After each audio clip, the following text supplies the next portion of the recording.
ನಮಸ್ಕಾರ ಎಲ್ರಿಗೂ. ನಾನು ಅನುಷಾ ಬಾಗೂರು ಕೃಷ್ಣಪ್ಪ. ಇವತ್ತು ಕೆಸುವಿನ ಗೆಡ್ಡೆಯಲ್ಲಿ ಬೋಂಡ ಮಾಡೋದು ನೋಡೋಣ. ಕೆಸುವಿನ ಗೆಡ್ಡೆನ ನೀವು ಅರ್ಧ ಗಂಟೆ ನೀರಲ್ಲಿ ನೆನೆಸಿ ಚೆನ್ನಾಗಿ ತೊಳೆದು ನೀರು ಮತ್ತು ಹುಣಸೆಹಣ್ಣು ಹಾಕಿ 2 ವಿಷಲ್ ಹೊಡೆಸ್ಕೊಂಡ್ರೆ ಆಯ್ತು. ನಾನಿಲ್ಲಿ ಕಾಲಿಫ್ಲವರ್ ಮತ್ತು ಫ್ರೋಝನ್ ಪೀಸ್ ತೊಗೊಂಡಿದ್ದೀನಿ. ಎರಡನ್ನೂ ಒಂದು 5 ನಿಮಿಷ ಬಿಸಿ ನೀರಲ್ಲಿ ಬ್ಲಾಂಚ್ ಮಾಡ್ಕೊಬೇಕು. ನೀವು ಇದಕ್ಕೆ ಹಸಿ ಬಟಾಣಿ ಕೂಡ ಹಾಕೊಬೋದು. ನಾನು ಫ್ರೋಝನ್ ಪೀಸ್ ಇತ್ತು ಅಂತ ಅದೇ ಯೂಸ್ ಮಾಡಿ. ಕೆಸುವಿನ ಗೆಡ್ಡೆ 2 ವಿಷಲ್ ಹಾಕಿಸ್ಕೊಂಡಿದ್ವಲ್ಲ, ಅದು ಬೆಂದಿದೆಯಾ ನೋಡಿ ಸಿಪ್ಪೆ ತೆಗೆದು ಅದನ್ನು ಸಣ್ಣದಾಗಿ ಸ್ಮ್ಯಾಶ್ ಮಾಡ್ಕೊಬೇಕು. ಮ್ಯಾಶರ್ ಅಥವಾ ಸ್ಟ್ರೈನರ್ ಏನಿದೆ, ನಾನು ಇದನ್ನ ಮೀಶೋಯಿಂದ ತರಿಸ್ಕೊಂಡಿದ್ದು. ತುಂಬ ದಿನಗಳಾಗಿದೆ.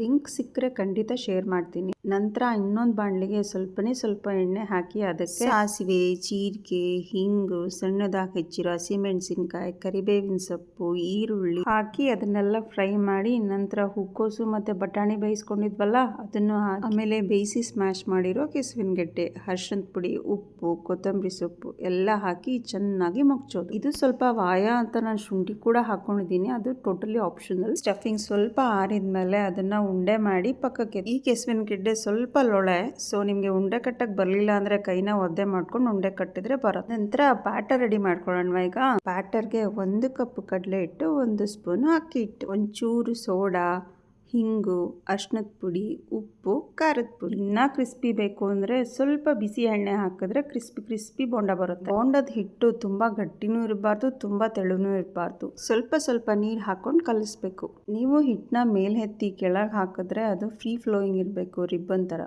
ನೀವು ಕೂಡ ಕೆಸುವಿನ ಗೆಡ್ಡೆಲಿ ಬೋಂಡ ಟ್ರೈ ಮಾಡಿದ್ದೀರಾ? ಕಮೆಂಟ್ ಮಾಡಿದ್ರೆ. ನಂತರ ಮೀಡಿಯಂ ಹೀಟಲ್ಲಿ ಎಣ್ಣೆನ ಬಿಸಿ ಮಾಡಿ ಸ್ಟಫಿಂಗ್ನ ಬೋಂಡದ ಹಿಟ್ಟೊಳಗೆ ಹೆಚ್ಚಿ ಬೋಂಡ ಬಿಡೋದು.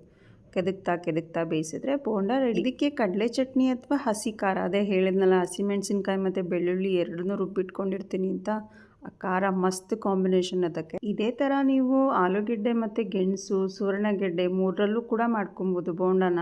ನಾನು ಆಪ್ಷನಲ್ ಇದು ವೆಜಿಟೇಬಲ್ಸ್ ಹಾಕಿದ್ದು. ನಿಮ್ಗೆ ಇಷ್ಟ ಇದ್ದರೆ ಹಾಕಿ, ಇಲ್ಲಾಂದರೆ ಹಾಗೆ ಕೂಡ ಮಾಡ್ಕೋಬೋದು. Thanks for watching.